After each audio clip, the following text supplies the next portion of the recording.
All right, well, we're back. If you have not listened to the last episode, you need to, because this is a continuation of the last one. That's why we didn't have the fancy intro music like we normally do. So please listen to that one, come on back, and we'll get into the story of Star Trek Generations. Make it so. So, other character moments, and really a big part of this movie and comic as well, is Data, who has decided that based on events that happened when we first joined the TNG crew here in the story, there's a celebration going on. And so essentially, what happens is he is not really sure what's funny and what's not because for 7 years he's an android character, so for 7 years he's been trying to become more human, but it's really just simulation. And without going into the huge backstory of his twin brother lore and their creator Dr. Soong and all this stuff, basically he doesn't have emotions, but he has the ability to give himself emotions through this emotion chip.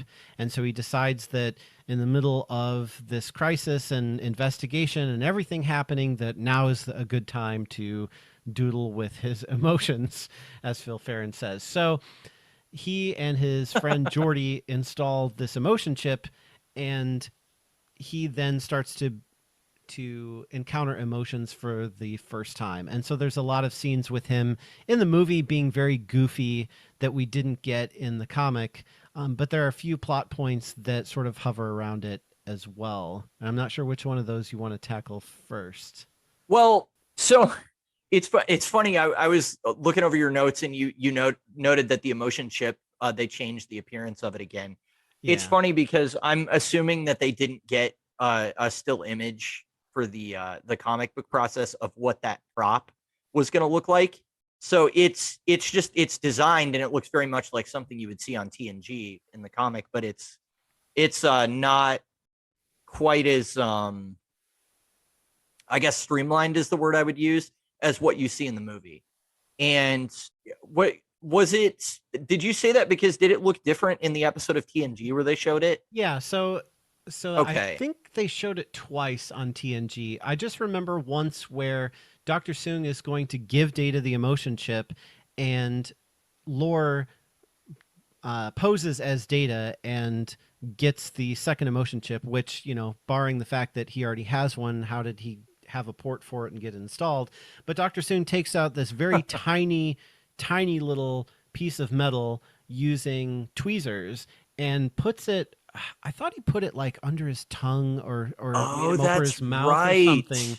Whereas in the movie, it's this gigantic like processor, and it goes in the top of Data's head. Right. So it's like a huge continuity error just for that, the design and where it goes, but really the function and the result is correct. So it's not like that big of a Yeah. deal. It But it doesn't really matter. it's just funny because in the movie they, essentially they weren't consistent with the show, and then also in the comic book now you have another version that's not, consistent because they either didn't have that information or they were going by what the movie did, and it must have said in the script to open his head because in the comic it shows that as well, pretty similarly to what happens in the movie. So just some Right. change premises, but really the result is the same. He has emotions. It goes a little too far. He's a super goof, and then it causes sort of a meltdown, and he's not able to function quite well because it's like an overload that happens. Which, if you've never experienced emotions before and then suddenly you're able to, I mean, I'm sure that would be quite a shock. Which, It's a little bit of a again, jarring. is a reason why you wouldn't want to do that on duty. Like, wouldn't you want to take some shore leave and go play around with that and then come back when you figure yourself out? But At the same time, before he's got the emotion chip, does he not have the fear to worry about that? So it doesn't seem I very don't. logical, though. Yeah. That I mean, you're not wrong. There was the scene where Data first displays emotion is when he's in the 10 Forward Lounge with Guinan, and he's drinking the drink, and the gag is that he hates it, but that he's so intrigued by experiencing emotions for the first time that he's like, yeah, I'll take some more. And that was all pretty much the same in the comic, although I think they blew through it a little bit quicker. But Hmm. one thing that was really interesting to me is the bartender Ben, who is in the Lower Decks episode of The Next Generation, has a line at this point in the comic book. And I looked in the credits at the end of the movie. He is actually credited in the cast list, Huh. but that scene is not in the movie. So there is somebody that whispers to Guinan towards the end of the scene, but you don't hear what they say. But in the comic book, it's, Ben comes up to her and he's like, "Hey, what did do you recognize that guy?" Or when she sees Dr. Soren, and then Yeah. she just kind of has Is a something wrong? concerned look. So that, I don't know, that was just kind of a neat little tidbit. I thought for the continuity of the show, it would have been cool to actually have that character there. I don't know if that was something that they did and they cut it, but I didn't recognize him in the movie. So Yeah. yeah, I don't He know. kind of, I don't know. Like at the same time, Guinan didn't notice Soren there that whole time and having a conversation with Picard. Like, isn't she usually more observant than that? Well, it wasn't as dramatic for her to notice right away. I suppose. Yeah, like Because it wasn't in the script. the shot and the music really helps sell that like dramatic, like, oh, she sees something and notices Mm-hmm. something, but she dismisses it because no, it couldn't be. But it, Yeah. it's funny though, you're right. Like you can answer any question in the comic of why did they do it that way, and the answer really is because it's in the script, like because they were It following the script. honestly, I mean, it honestly is.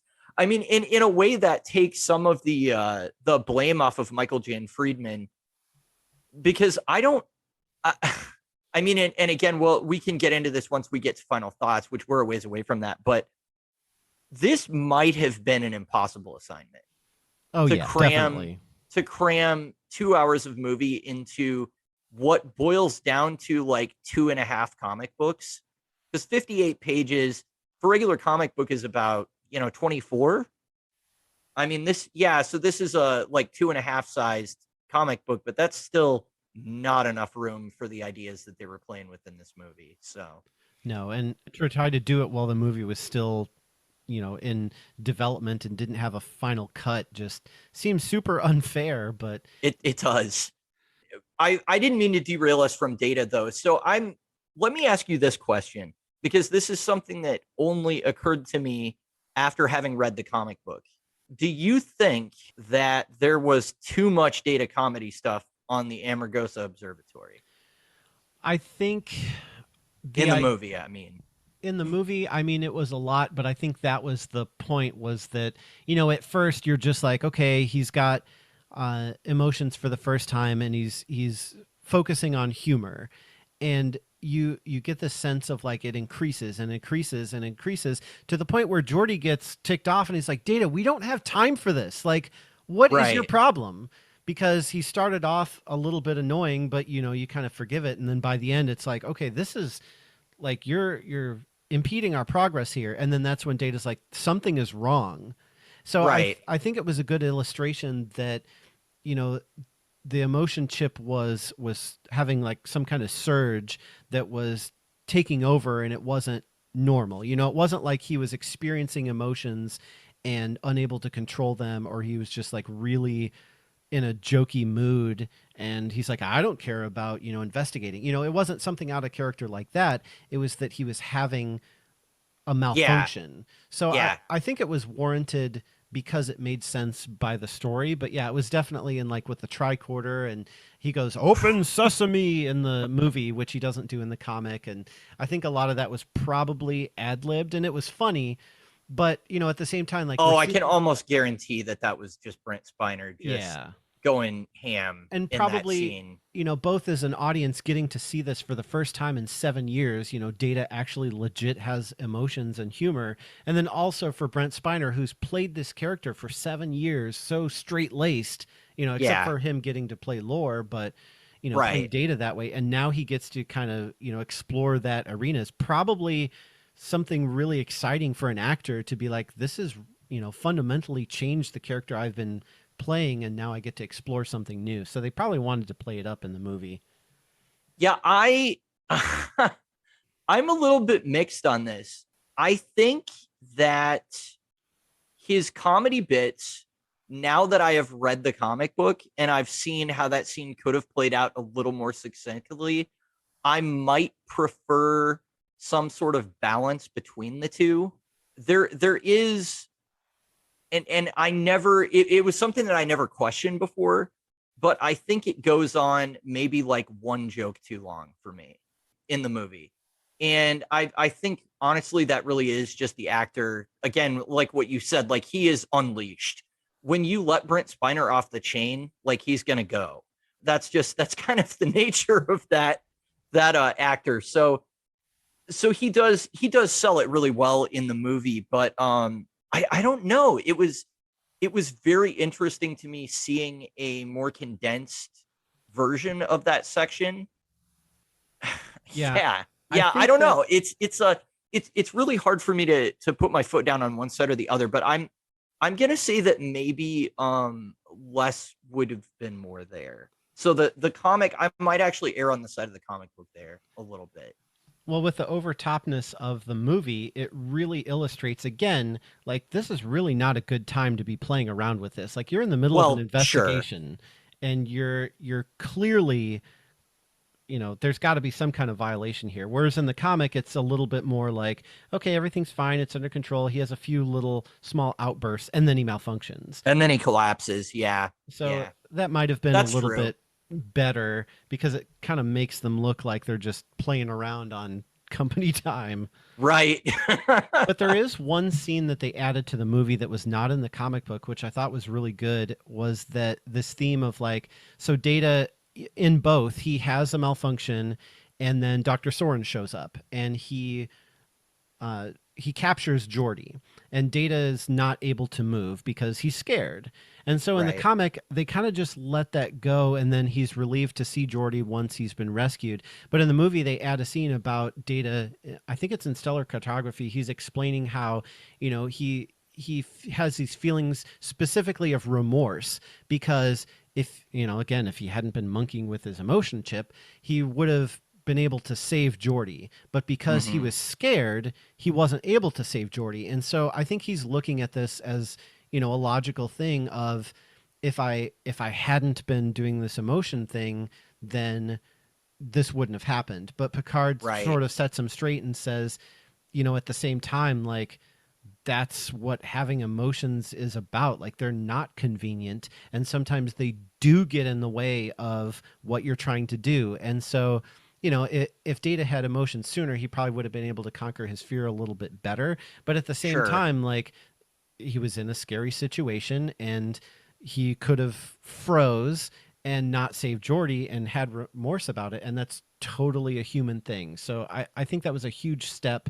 for Data as a character. And I think it was kind of missing Yeah. from the comic, which Yeah. they It's probably a didn't have it in the huge script. So, it's a huge blow to his character that's not there in the comic book. That's probably, honestly, that's probably going to be my number one critique of this whole thing is like, where is that story beat? Because that's so important. And because that's not there, I don't think we have the scene of him crying because he's so happy at the end either. I think that's out when he finds in the Spot, comic book. Yeah, when he finds Spot. So you don't see quite as much of the full range of what Data is experiencing in the comic book. And I'm really wondering, I know that Spiner had more creative control of what they were doing as the movies went on, especially with Nemesis. I know he was like really heavily involved in that, but I wonder if he wasn't kind of like lobbying after the script was done to like, hey, can we add this beat? Can we add that or whatever? or And maybe they it's, left space in the script for Spiner to do his thing. yeah, that's entirely possible. I mean, most of the interviews that I've seen with people that were involved in like Next Generation production claim that like he and Stewart were kind of the two actors that were going to be like giving the writer notes, which they hate, by the way. But they're the people that would be like, no, I don't think I'm going to do this. I don't think my character would do this or whatever. They're the guys that are like not just going to roll over and do whatever's on the page. So Yeah. yeah, I'm assuming that the bit of continuity that Michael Jan Friedman added is the heart probe. Is that how you're gonna take that as well? Yeah, so that's where I was going to go next is, Data is unable to save Geordi. Geordi gets captured by Soren, and there's a scene missing from the movie where Soren explains that he's put this probe into his bloodstream that has now lodged itself onto his heart, and he's basically using that as a torture device to say, give me the information I want, or I'm going to. And they actually show this in the comic where he stops his heart. Soren's not going to kill him for this information. He's just going to torture it out of him by stopping his heart long enough to, cause some serious pain and damage, but not enough to kill him. And it's a really brutal scene that I get is why it's not in the movie.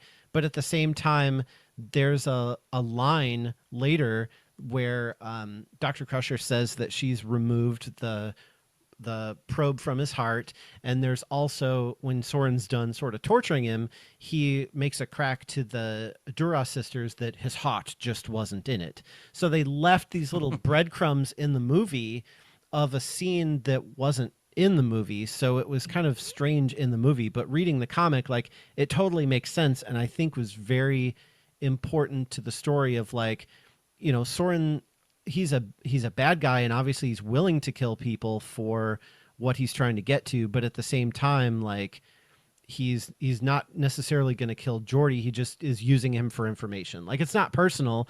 I just need to know what you know. But Yeah. How much does your captain know about me? How much will he be able to interfere with my plan?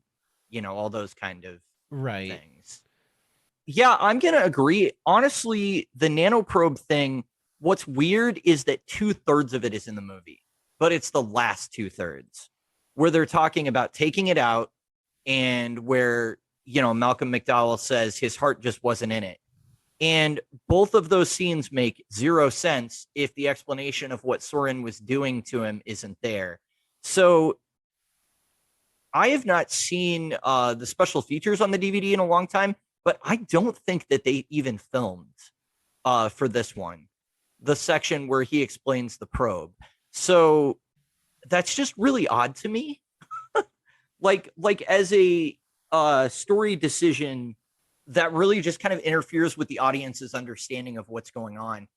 And to me, it weakens Soren a little bit as a villain too, because you don't see him do anything really dastardly, except, like, he shoots at the Enterprise officers a few times and he blows up a star. But this is where he's, like, personally assaulting one of our cast members, and it, in the comic book, that that really cements him as, like, oh wow, this is not a good guy. Like, you don't want to mess with him. Yeah.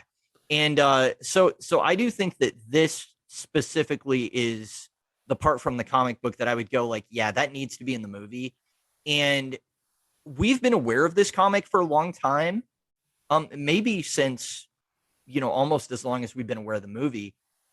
So, because I know that I had it as a kid. I wasn't able to locate my copy of it before we did this review, so I had to, look it up online. But I had it as a kid, and we've always kind of known this. But I think that your average moviegoer is not going to have any idea what they're talking about. So no, I think the lines kind of just pass you by, and you're just like, okay, that was a weird thing they said, but sometimes they technobabble, so whatever. But right. But it's probably one of those things that it was in the script and they wanted to do it, but probably because of ratings or something like that, they were talked out of it. I would assume this is probably like a studio overruled decision, especially, given the time period of, things that had to be compromised in order to show it to the general populace. Whereas nowadays, like, something like that is, no problem. Show that in a movie, in a Netflix show, whatever. But I think, they were wanting to hit the PG rating for this movie, not the PG-13. That probably would have pushed them where they didn't want to go. So they probably just cut it out, and maybe they forgot to cut the other lines. Yeah, I don't know. It's always been something fascinating to me that wasn't in there. Geordi also kind of gets tortured a lot. I don't know why. That's something that his character goes through a bunch, but it's like him and Worf. Yeah. On Next Generation, there was an episode where he was tortured by the Romulans, and they they then like send him back to the Enterprise as like a sleeper assassin to kill an ambassador. And then there's also another run in that he has with the Romulans where he's like hanging on by a thread and beaten to within an inch of his life and doesn't have his visor and isn't able to see like down on this planet called Galorndon Core. So this is kind of like a story beat that we repeat with Geordi a lot. So I guess in that regard, it's similar to the show, but it's yeah, at a certain point you want to be like, dude, like give LaForge a break, man. Right. Like Like, didn't they beam over with an away team? It wasn't just Data and Geordi, right? I mean, the station was attacked, so you'd think they'd have some kind of security guards. And maybe we don't get to see, off screen or off page or whatever that Soren takes them out before capturing Geordi, but it's still kind of just like, you know, it's kind of weird. I don't yeah, it was know. just kind of strange that he appears and he abducts Geordi, and then this whole thing happens. Like there should have Right. been something to prevent it, but at least he didn't at least he didn't abduct Data, because that probably wouldn't have gone as well. Even though Data would have been probably very terrified of him, I maybe gave him some information, but that would have been Yeah. interesting. It's funny. How do you torture Data? Yeah, it's like you can't Just cause turn some him on and pain. off again over and over. I don't know. Get in his face and just be like, I'm gonna dissect you, I'm gonna hurt you, I'm gonna kill your friends, just like intimidate him. But Soren doesn't know, what's going on with his emotion chip, so he wouldn't Right. know to do that. But it just would have been interesting. It's good they didn't go that route. Yeah. Yeah. I would agree.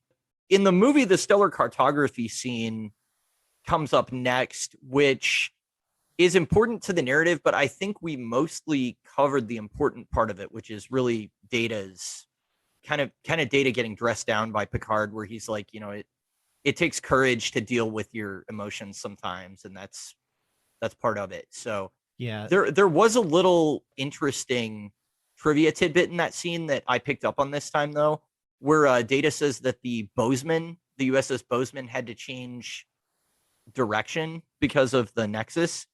And that's funny because isn't that the ship from Cause and Effect with Fraser Crane as the captain? Yeah, Kelsey Grammer, he's Okay, yeah, Kelsey Grammer. Sorry. Um, yeah, I just for some reason that never occurred to me before, and I was like, oh my gosh, they did a callback to a Next Generation episode there. So so it's funny too, because like that seems like a very clear nitpick, and maybe they were just trying to put an Easter egg in there, like for those of you who remember this name can associate it with that episode. But I I don't know how it works in quote unquote the real world of commissioning and decommissioning vessels, but it's interesting because of the timing of just watching the first season or the first episode of the second season of Picard. They don't address this outright, but they show ships that it's kind of same thing, like, what, this is still in service, and I'm not going to spoil it, so don't worry about that. oh wow, But okay. they've actually like upgraded and completely redone the ship. They're just using the same like registry and the same name, so I guess they don't come up with new names every time, but it's the Oh, sort same of like like how they basic refit the design. Enterprise in the Yeah, original series they don't give movies. it like Okay, a suffix of like dash A or dash B or anything like that. They call it the same name, but it's sure, you still see the same like basic design of that ship. So they never, like the Excelsior class here being the Enterprise B being the flagship, and then after that you really don't see the Excelsior that much more, and if you do, it's like a little bit different design because they're always sure, like upgrading these old designs to make them more current, so a lot of them stay in service longer. And again, I don't know how that works like with actual like military vessels in the real world, but in the world of Star Trek, it is actually something that they do sort of recycle those. At least the Picard episode sort of made that apparent. So that was just an oh, that's actually interesting really bit. interesting. Yeah. It's funny though because the stellar cartography scene, like it looks really cool in the movie of how they're It able to does. zoom in and zoom out. But if you notice in the movie, there's a lot of times where Data pushes buttons and something moves and zooms and rotates. But then at the end, he takes his hands off the controls, and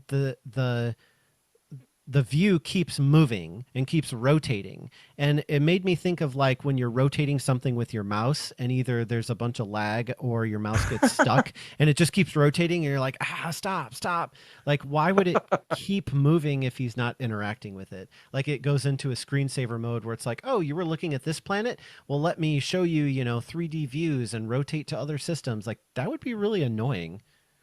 Yeah, you really miss out on the like a lot of the dynamic stuff that they do in that scene in the comic book, because I think they really blow through it in about a page. Yeah, it's really short. Yeah, it's and in the movie it's a very like significant. It's a significant set, but it's also a significant character beat for Data. So Yeah. yeah, There was something else that I wanted to address that was a big difference between the comic and the movie, which I'm assuming is the script and the final cut of the movie, which is the Nexus. So Guinan says this, and I think Soren says this as well, that the Nexus actually changes you because you're outside of time.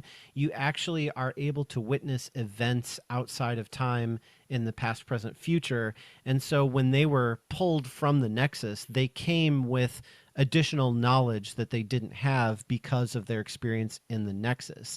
And right. that's actually in the comic, but it's not in the movie. And I think it just opens you up to too many different things of like, what does this mean and how does this affect the world at large? And maybe it's something that it's good that they didn't explore, because for instance, Guinan, because the Elorian planet we find out was destroyed by the Borg, and so then all the Elorians would really know who the Borg are. But then when the Enterprise B rescues them from the Nexus, all these people for 78 years, as Phil Ferrin says, these Elorians must be really tight-lipped because they never said anything to anybody about the Borg, because when the Enterprise D encounters them for the first time, they have no record of them. They have no idea who they are. Right. So it was just another like whenever it comes down to time travel, it gets messy, and I think any time travel show or episode or movie or comic, you can always poke holes in it, and this one certainly has those holes that you can poke in it. And this is really just one example. There are other examples as well, but it doesn't detract from the movie or make it bad, but it's just another where it's like, okay, well, when they leave the Nexus, they can choose any time period to go to, and we'll get into this later, but essentially the time period that they choose is really close to the end of the story. Like, why wouldn't you choose a point to leave earlier in the story or go rescue Kirk? Yeah, Or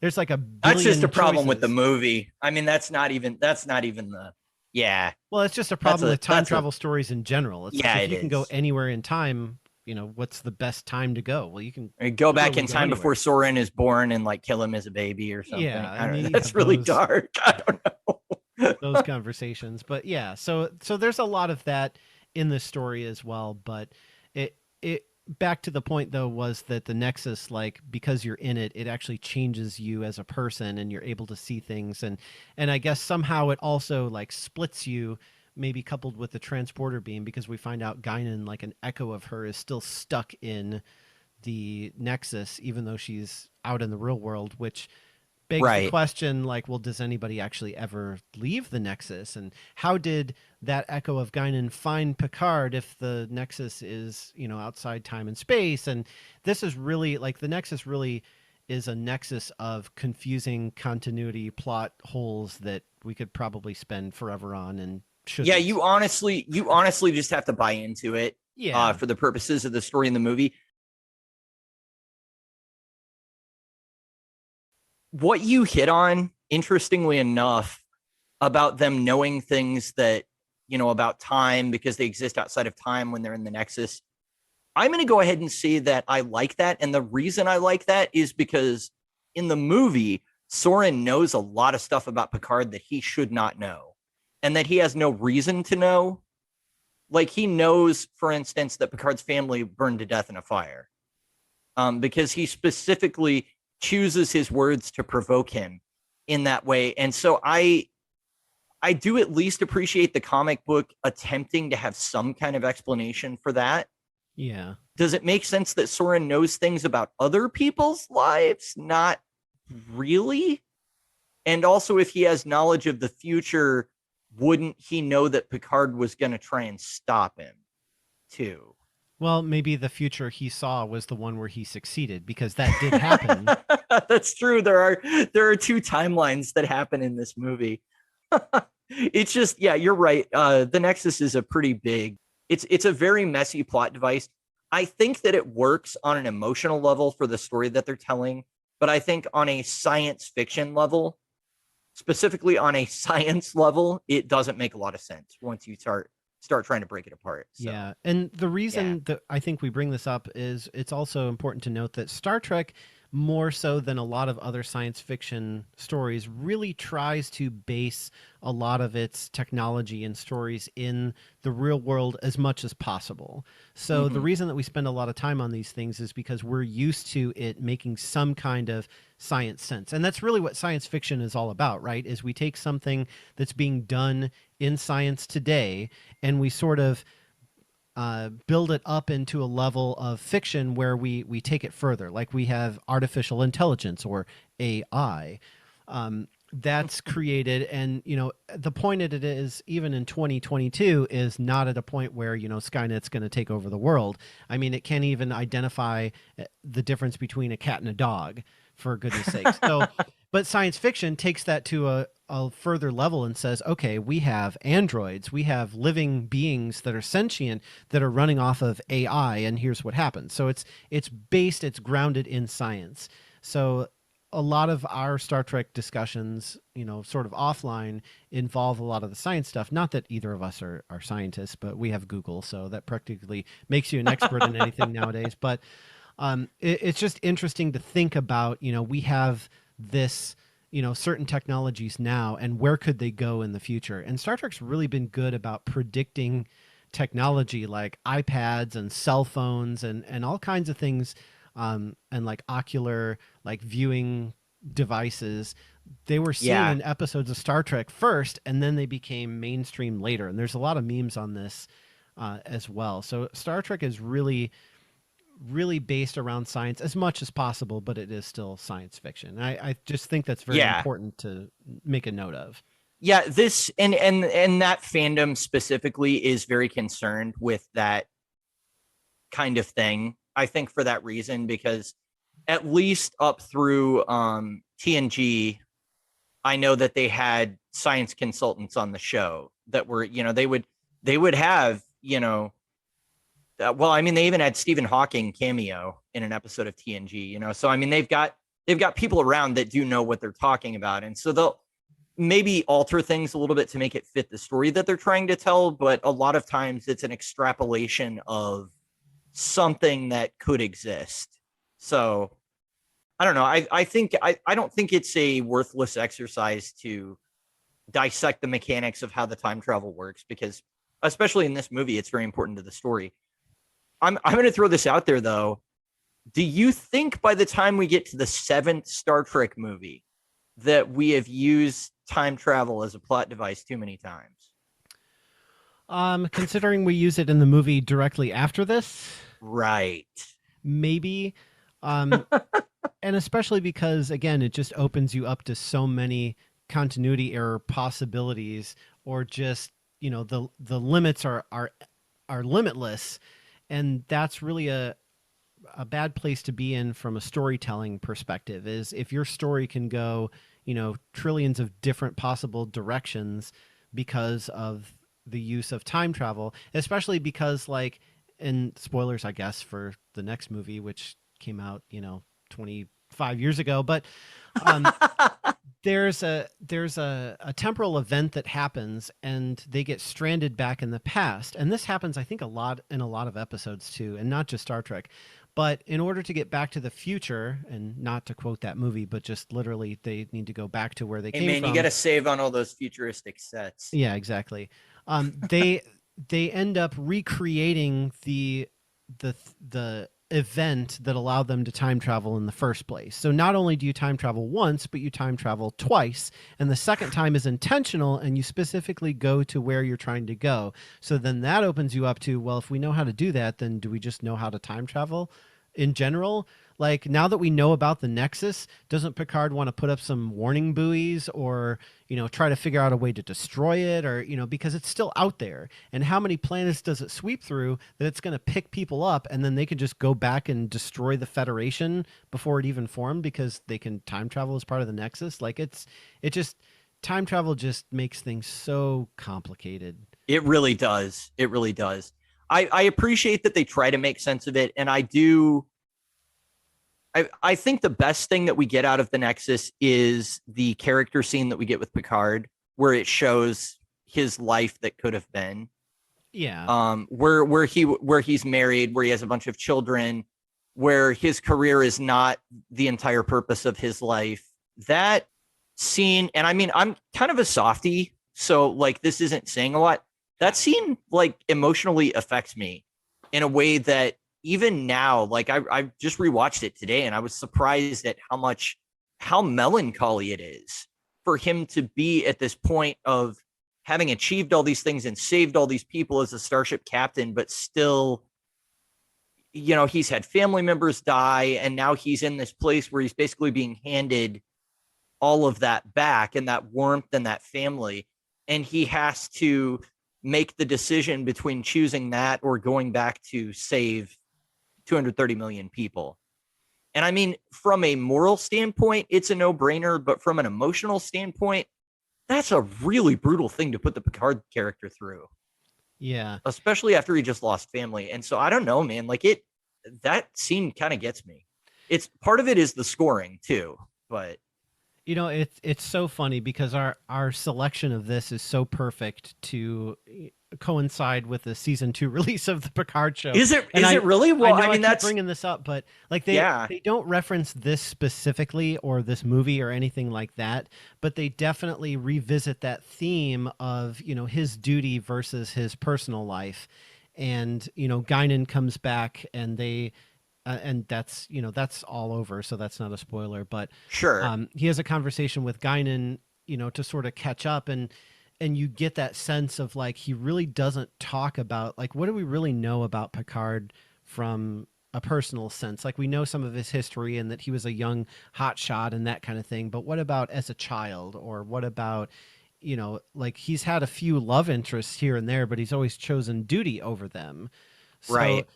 And it's especially interesting to see, especially because Patrick Stewart is gaining on years, to see Picard sort of in that advanced stage and looking back at his choices, and he doesn't regret them, but at the same time, like there's a lot of life that he could have had that he didn't because he was so committed to his uniform. So that's a theme in this movie, and it's also a theme in at the start of season 2. So I think it's really cool to see the parallels between that. Yeah, that's awesome. I'm really excited to check that out. Unfortunately I just didn't have time to watch the season premiere before we recorded today, but I'm really psyched, especially hearing all that it ties into what we're talking about today. That's good because I like to see that kind of continuity and that sort of furtherance of the Picard character. So yeah. So there are a few other science fiction, well, I guess science mistakes in this. Especially you really see it in the movie where Soren basically uses a gas-powered rocket to travel from a planet, like an I M forgot plus about planet, that to hit a star. And it takes like 11 seconds, which, it takes light, 8 minutes to get from the sun to the earth. So assuming it's around that same time period, that doesn't really work. And there's a whole thing about like, when he destroys the sun or when he destroys a star, it produces a shockwave. But what he's doing is he's actually like stopping the nuclear fission within the star, which is actually the same thing that the Toxutot did, which was from the 27th century. So Soren's actually quite a bit of a genius. Yeah, he's ahead of his time. Well, he had 78 years to, sit in a closet and come up with this device. That's what he was doing, and brood about, so study science and get angry for 78 years. Right.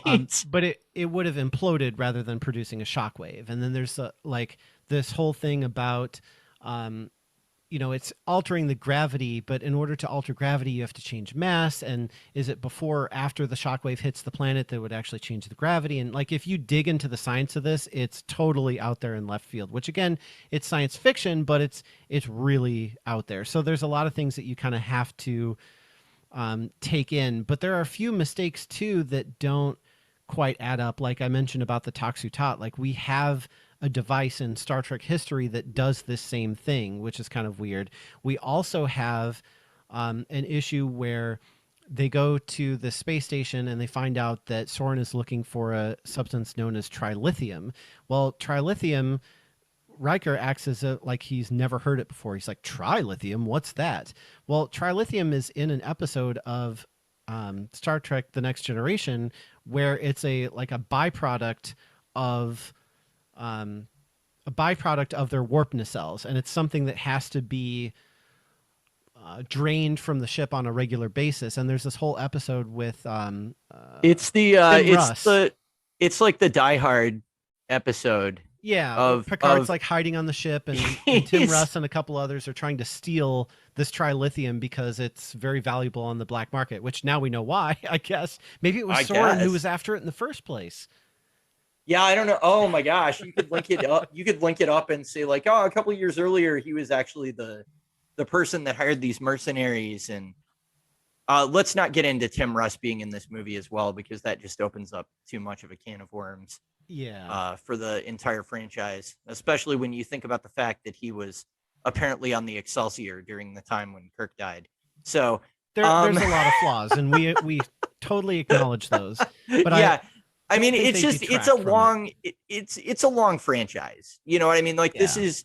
this is in the United States. This is what we have that is comparable to Doctor Who in Britain, as far as like it has gone on for 60 years, and there's just tons and tons of lore to Different it, and so characters and you're gonna have these things happen. Most of this stuff doesn't distract me enough that it bothers me in the movie or the comic book, but it is kind of interesting to discuss. Well, we've got some notes about when the Enterprise D goes down, and also Data swearing, and all of this is kind of like the build up to the third act. And I think that all of this has the same problem in the comic that we had with the beginning, where they blow through it way too fast and it really lessens the impact of it, just because the pacing is just like, and then this happens, and then this happens. And it's like, panel to panel changing locations. We actually get, the first time that Data swears is in the comic, but it's in a text bubble, and you don't know that Data's saying it when they show an exterior shot of the ship in the art. So it doesn't really make any sense in the comic book, whereas like it's a big laugh in the movie theater. yeah. Whenever they go, close in on Data's face and he goes, "Oh shit." But yeah, all of the comedy of that moment was completely lost. And then that leads right into the section where the Enterprise D crashes on the planet, because they've taken too much damage from being in a firefight in space, which that whole thing is complicated and we don't need to get into it. But one thing that I did notice on this rewatch of the movie is that there are scenes where it does look like it's a miniature that they're driving through dirt. For the most part, it looks believable, but there are a couple cutaway shots where I'm like, oh yeah, that's a miniature, that I'm looking at in the movie. Whereas a cool thing about comic books is that you don't have those consistency problems with editing. They can show the ship crashing and it looks just as real as, the expression on Picard's face in the panel before or something like that. So that was cool. There also seemed to be a little bit more like sort of like energy or them hitting the atmosphere on the saucer while they were landing in the comic than in the movie itself. So I don't know, that was kind of neat. But again, the pacing, I mean, we keep saying it, the pacing is really just the issue here. And it's, I don't even blame the creatives for it necessarily. It's just a function of what they were told to do. Right. I kind of did like the faster pacing of the ship crashing because it does go on for a little long in the movie, and I Yeah, think it's a that's little bit what too long. allows you to sort of scrutinize it more is because you're seeing more of the effect shots that they have to do. But in the comic, it's pretty condensed. Like you said, they're hitting the atmosphere, they sort of crash, and then they do the skid, and then they finally roll to a stop. So it's a lot more condensed, but I think it has a better effect of just being like, yeah, they crash landed. We know that, it's really bad, but we don't need to sit and watch them shake for, 30 seconds while they're riding across this planet. So I think they tried to drive it up a little bit more in the movie, but maybe it just went a bit too far. But there was one thing in the movie that was missing from the comic that I think was super important that they didn't have, which I'm guessing it wasn't in the script. But in the movie, when Soren succeeds and the Nexus travels to the planet that he and Picard are on and picks them up, there's a scene of them disappearing, but then also the after effect of the shockwave hitting the planet, and that planet is where the Enterprise D crash landed. So you actually watch, there's people being evacuated on the top of the saucer section, and the shockwave rips through it and destroys it, and then it destroys the entire planet, and the dirt hits the camera, if you will, and then that's what takes us to the scene of Picard and the Nexus. But in the comic book, that scene is missing. We see them get picked up by the Nexus, and then Picard is seeing his, well, I don't know if they're imaginary, but his Nexus family, we'll call them Right. that. He sees them immediately. So we miss that in the comic of like, yeah, not only, are these millions of people dead, but also everyone on the Enterprise D is also dead if Picard doesn't do anything about it. So right. I did want to mention, and again, maybe I'm just really art focused on this one because I know the story so well. And so that was sort of like an extra thing for me to focus on in the comic that sort of made it stand out. But they do have the two really iconic shots from that whole sequence that I always remember and would always see as like, oh, this is a still of Star Trek Generations, like the event. One of them is where Riker is looking up through the broken skylight of the Enterprise D after it's crashed. I don't know why that image always just like stuck with me, but I just think it's really well directed of just like, it's so shocking for them to be looking up outside of the spaceship and just see the sky there. And then the other shot that, again, this is like a movie poster shot from the movie, is the one where Soren is standing up on top of the launcher and he's like putting his arms out, waiting for the Nexus to come collect him in silhouette. I thought that Gordon Purcell captured that perfectly. It looked just like it was in the movie. And that's sort of like your, money shot. That's like a, we're going to put this in the trailer showing this giant energy ribbon picking up this person as part of like a, hey, look at this exciting movie thing. So I thought it was really cool that both of those specifically were in the comic because they're just really memorable. The Nexus was done really well. It's interesting, like, so there's another shot I think in the movie where Riker looks up through what used to be the dome and sees outside, and then you see the saucer kind of just sitting there out in the middle of a field. But it's interesting because, like, why did that piece of glass break? Like, wouldn't it have been made of transparent aluminum? What about 10 forward? There's a whole bunch of glass in everybody's quarters and, all that stuff. And I get it. Like, we did that because it's like an iconic view, representation of, the gravity of the situation, literally, because the saucer section of the Enterprise has crash landed and is probably no longer usable. But at the same time, it's kind of like, well, why did that break? Wouldn't that, it survived so much over 7 years, and that's what it took to break it. So I've never thought about the fact that like it makes no sense that like at no point is that part of the ship impacted. But yeah, it is very like filmic and like stylish for the movie and the comic. So yeah, I don't know. I think I would agree with you that the crash sequence goes a little bit better in the comic with them not prolonging it too much. And maybe that's because I've seen the movie too many times, but yeah, it definitely goes on a little bit too long. And you do start to, there's especially after it's crashed, there's like a really bad matte painting of like an exterior shot where it's clear that like we're looking at the model sitting in front of a painting. It's like a diorama or something. I mean, maybe that's, Blu-ray not helping it or whatever. This is one of the first times I've watched it in HD. but yeah, it just doesn't hold up, or it looks totally fine in the comics. So Yeah, I think um, for special effects in 1994, it was pretty phenomenal. oh, no doubt. Yeah, But no doubt. judging it in 2022, yeah, we can definitely tell that it's not. It Hmm. doesn't live up to what we have nowadays. But Right. overall, I think the effects. I remember like seeing the movie version of the effects that were in the TV shows and just being like, "Wow, this is amazing!" Like Oh, we no doubt. and every time a new like round of technology comes to where we have new either full motion video or cutscenes or movies, it's always like, wow, we've reached the height of artistic expression and special effects. And then, a couple of years later, something else comes out and it just blows that away. Like the Final Fantasy movie that came out that probably nobody remembers, but The Spirits Within, that was like what, 2002? Yeah. No, 2001. So that was like when I remember seeing the previews for that and being like, this is the most realistic thing I've ever seen. It looks literally like live action.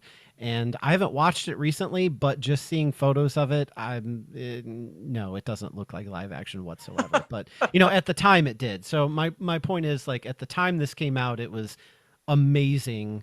But yeah, looking at it now, Oh, it's for sure. not so Yeah. much. Really, I think we've discussed most of the important parts that involve the next generation crew in this movie. But this ultimately is a story that ends up being about saying goodbye to a beloved character and really passing the torch on from Kirk's generation to Picard's generation and saying, like, okay, you guys are the standard bearer of Star Trek now. You are all there is. Not to diminish Deep Space Nine, but that show was kind of the underdog show when it was on. And it's really only now that it's becoming appreciated for the quality that it had. At the time, it was very much considered that like Next Generation is, the show. And let me put this question to you, Joe. How do you feel about how they handled the final battle in this movie, which is, for those that don't know, essentially Picard finds Kirk in the Nexus, convinces him to leave the Nexus behind. They go back in time and they stop Dr. Soren, but Kirk is killed in the process. How did you feel about how they handled all of that in the comic? Well, in the movie, honestly. I think, aside from all the time travel issues that I think I beat pretty well, the fact is, they choose this moment to come back. It's really cool because Picard's never really been much of a fighter, but obviously Kirk has. And I think that's how the orbital skydiving scene helped us at the beginning of this comic, is to show that he's not necessarily an athlete, but he's still very active. And Mm-hmm. so when we see him show up with Picard to tackle Soren, he immediately, like, he could have taken on Soren by himself pretty much, because, he used to do that back in the day, but even in his older years, he's still in somewhat of a decent shape that he can still, I mean, Soren, it's not like Soren's a young pup either, but Right. they have this fight, and Kirk definitely does a lot better than Picard does. So I Oh, thought that was yes. really cool to see, because not only do you hear their dialogue about um, their their command style, or their thoughts, but also you get to see them literally in action without any dialogue of having this fight. And it's really, William Shatner spends a lot of time in the TV show in the original series with his shirt off and, fighting impossible odds and beating people with rocks that look like giant styrofoam blocks and, things like He's that. got that one. He always has that one like diagonal cut above like his left breast. That's just it just looks like they like taped on blood or something. I'm on the Ketchup original packet. series. Yeah. Yeah, it's like that's all I can think about when I think about him having a fight scene on TOS.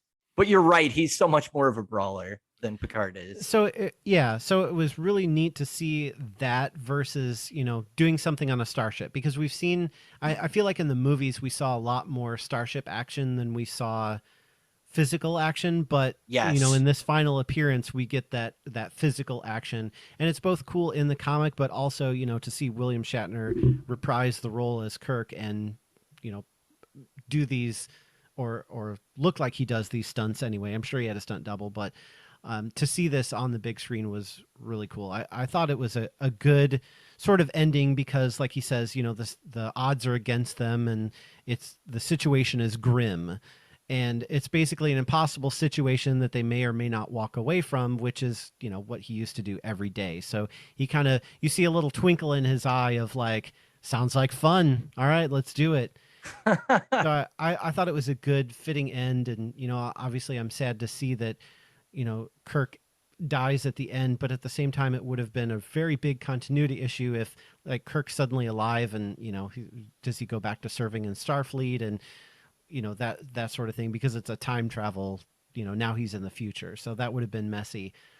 But I think it was a fitting end for the character, and it was really, I'm going to steal your notes here, was really foreshadowed by what he said in Star Trek V, The Final Frontier, that he said he knew he wasn't going to die in that movie because he still had Spock and McCoy by his side, because he's always known that he'll die alone. And that's really what happens to him on Viridian 3 is he's with Picard, but, Picard's not somebody that he's known for very long at all. I mean, who Yeah, knows? about like 15 minutes. Yeah, 15 minutes of screen time anyway. But who knows what they did in the Nexus, I guess. But Right.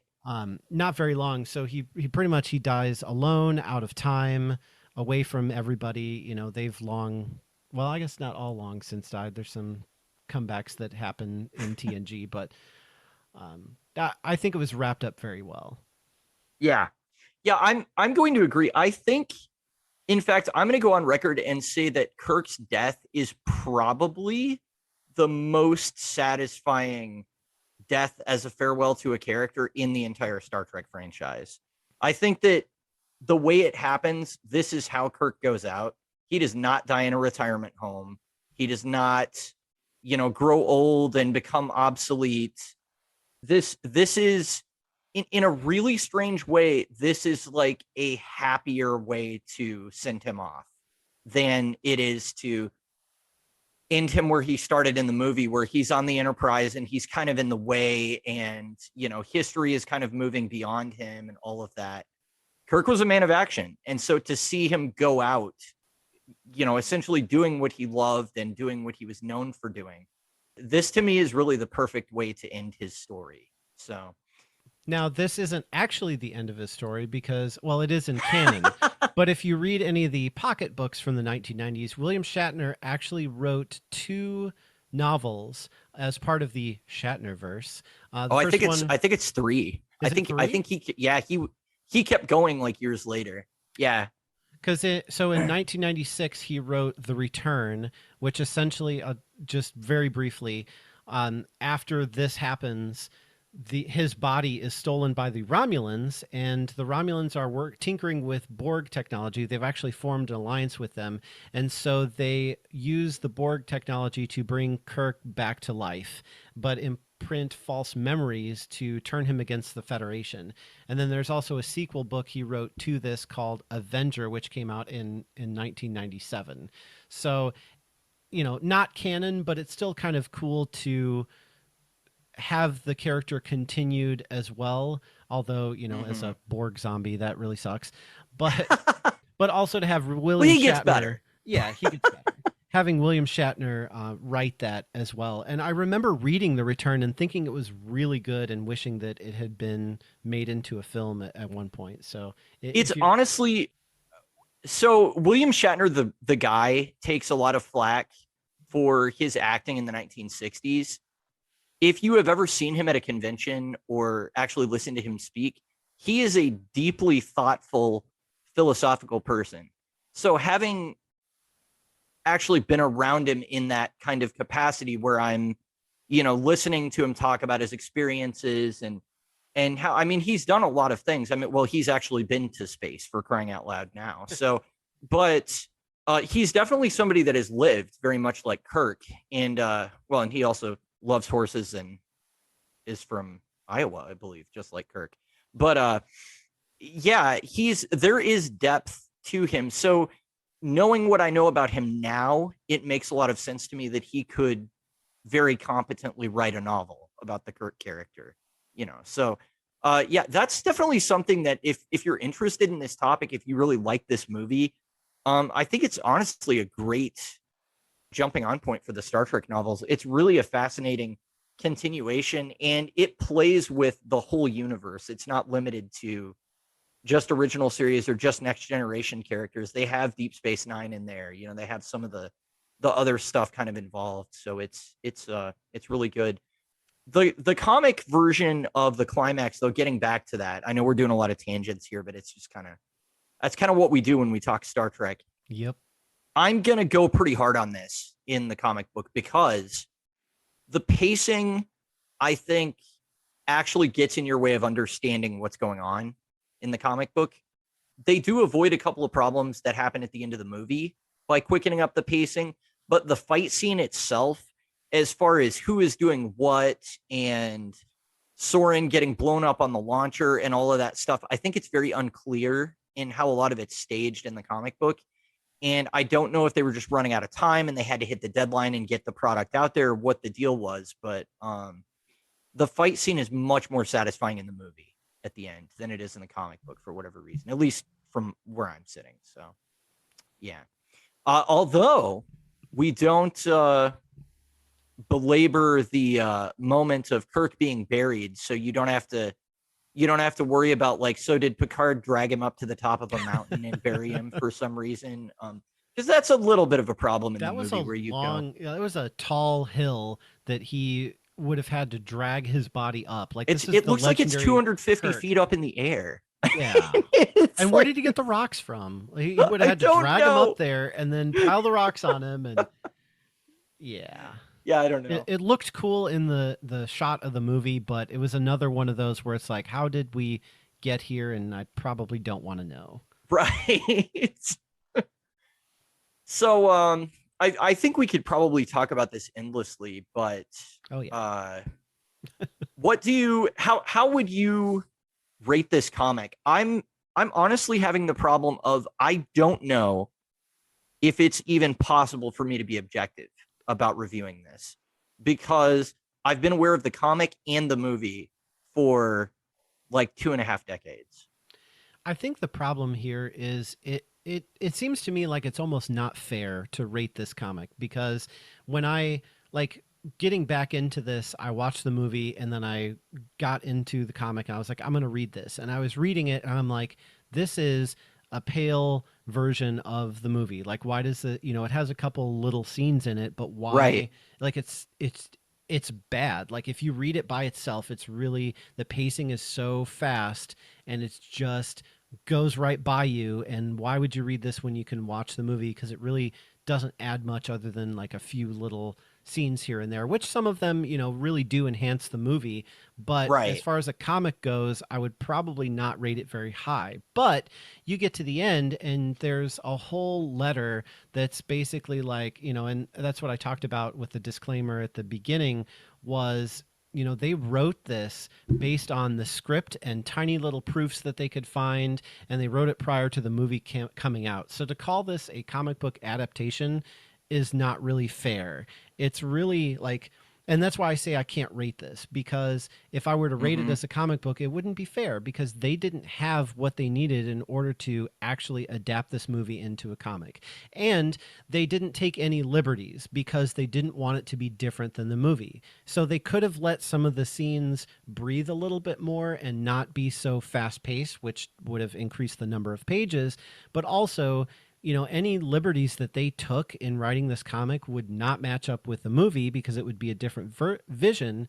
And so then it would probably get bashed for being just too different from the movie. So I Right. don't think I don't think it's fair There's to no way to really win. rate this. Yeah, exactly. This is the Kobayashi Maru of comic book assignments. I, Um, you're right. It is. This is the no-win scenario. it Like really is. if I You rate it know, high, it's not fair. If I rate it low, it's not fair. so I have been trying to figure out during our entire discussion what I was going to say when we get to the end. And it just feels right to not give it a number rating.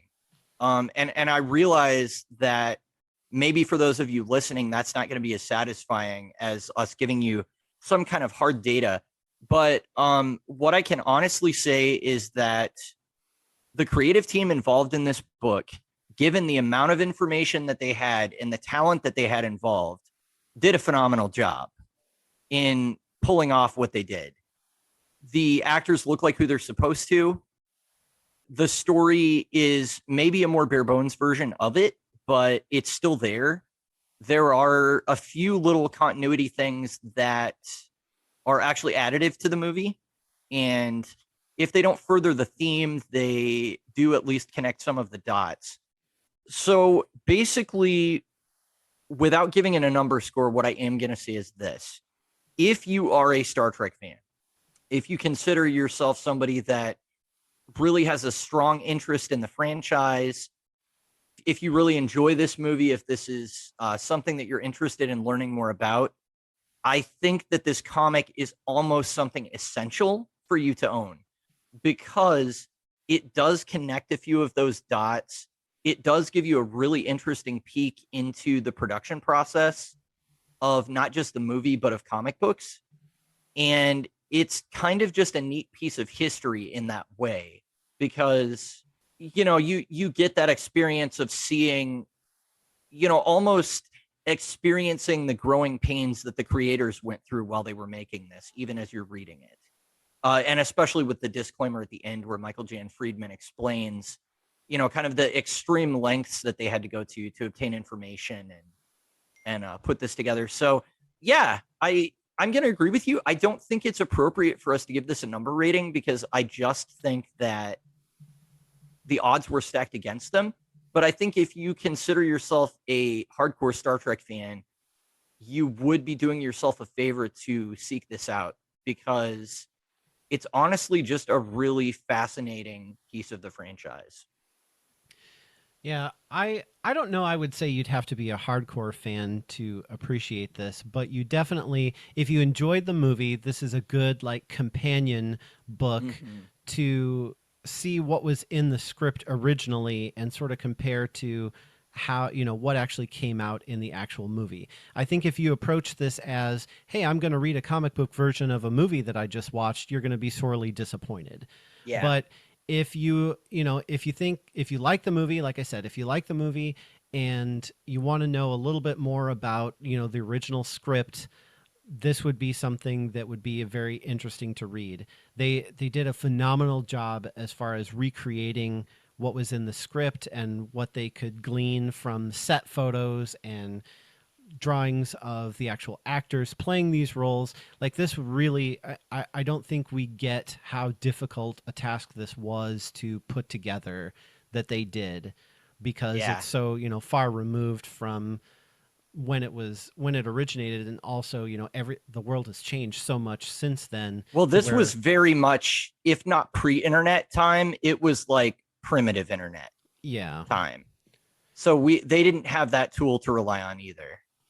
So, but, you know, more than just a mental exercise, like I said, it does fill in some gaps that were in the movie story. Not a whole lot, but a few that I think enhance the movie. So this would be something good maybe to skim through before rewatching the movie to sort of catch up on, and then also fill in a few blanks. And then that way, when you do watch the movie and you hear those points of dialogue, like Soren saying his heart just wasn't in it, you'll know exactly what he's talking about, because you'll have the comic in mind. So I think it's more of like an enhancement or companion piece than it is a standalone comic. Yeah, agreed. All so right. Well, we did it. We solved the mystery that is Star Trek Generations. So in keeping with our theme of mirroring what's going on in the non-comic media, I believe next time we will be reviewing Batman Year One to coincide with the release of Matt Reeves' The Batman. Does it matter that it's Batman versus the Batman? You know, I don't think that distinction matters, but yeah, I guess we will find out. Thank you everyone so much for listening. I know this was an extra long episode, but you know, you get us on Star Trek and this is what you're signing up for. So yeah. Well, thanks for hanging in there, and we'll catch you later. Stay boneless. We like Comics because they have